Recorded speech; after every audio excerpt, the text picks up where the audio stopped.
Bonjour, alors pour cette vidéo, une petite tatin de prunes ou de quetch. Hein, c'est des prunes noires, comme ça, ou de quetch. Je vais vous montrer comment on fait ça, c'est très rapide, de façon très rapide. Pour ça, il faut un petit ramequin comme ça pour faire une petite tatin individuelle. Hein. Il faut un peu de pâte à tarte, pâte feuilletée ou pâte brisée, il faut que ça ait la taille du moule. Comme ça, donc quelques prunes. J'ai un peu d'épices ici, un peu de vanille, un peu de sucre, voilà, et un peu de beurre. Hein. Et puis on s'y met tout de suite. Ça prend 10 minutes. Alors, on y va. J'ai ici donc le petit ramequin, c'est un peu chaud. J'ai fait fondre dedans, vous voyez, on voit, ouais. J'ai fait fondre dedans une noix de beurre. Là-dedans, je vais rajouter un petit peu de sucre semoule. Ça marche aussi avec du sucre roux. Juste un petit peu de sucre comme ça. Hop. Ça va aider à caraméliser. En fait, on ne fait pas de caramel, vous avez vu. C'est le beurre et le sucre qui vont caraméliser le tout. Voilà. Ensuite, les prunes dénoyautées et on les dispose en laissant un petit espace sur le bord ici pour la pâte.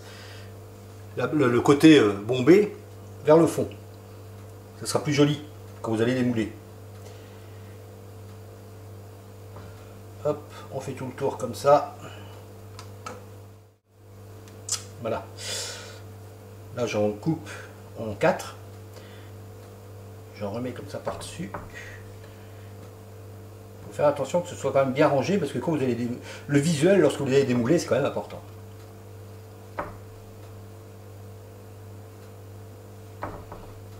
Alors, si elles sont trop grosses, bah, on change, on les coupe, voilà quoi. On se débrouille. Il faut quand même du fruit. Hein. Hop. Là, on n'est pas trop mal. J'en ai encore un là, je vais mettre ici. Non. Là, une petite place. Je referme.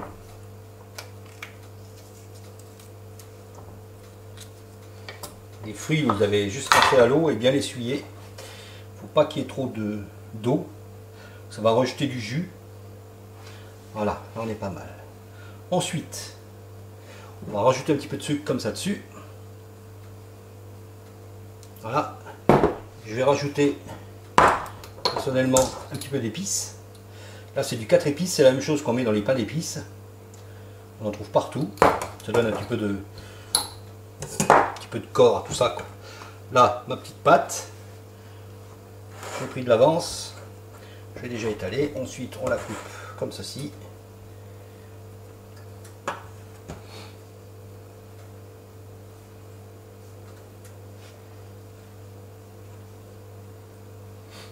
Hop.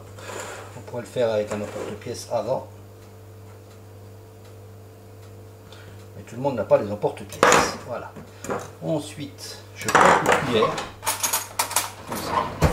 Et avec le dos de la cuillère, là, vous allez voir. Hop. On rabat. Voilà. Au maximum. Comme ça. J'ai préchauffé mon four à 180 degrés. Et ça va y rester une petite demi-heure. On fait gaffe que la pâte ne brûle pas. Si jamais ça brunit trop, on met une feuille de papier sulfu ou aluminium.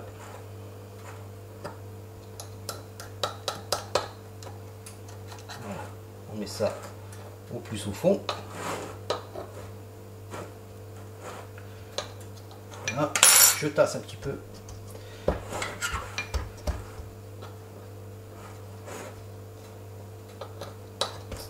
Voilà. Là, on n'est pas trop mal. Ça risque de faire du jus et de déborder un petit peu quand dans votre four. Vous mettez un plat juste en dessous. Comme ça, ça vous pourrit. Vous ne pourrissez pas votre four. Voilà. Ça, on va y mettre au four pour une demi-heure. Et on revient à ce moment-là. Alors, une demi-heure. Voilà notre tatin. Vous voyez, ça a bien cuit. Au four. Alors, on n'attend pas pour le démouler. Parce que sinon, ça risque de coller. Hop. En espérant que ça n'ait pas collé. Normalement, fais gaffe parce que quand même c'est un petit peu chaud. Ça sent bon les épices. Et là voilà. Moi je dis qu'on n'est pas trop mal. Voilà, ouais, voilà. Allez, une assiette de présentation.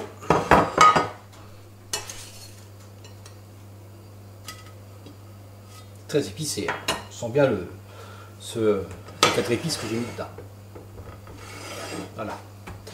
Une petite décoration, une boule de vanille à côté, une boule de glace quelconque. Et puis voilà quoi. Allez à vous. Je fais quelques photos.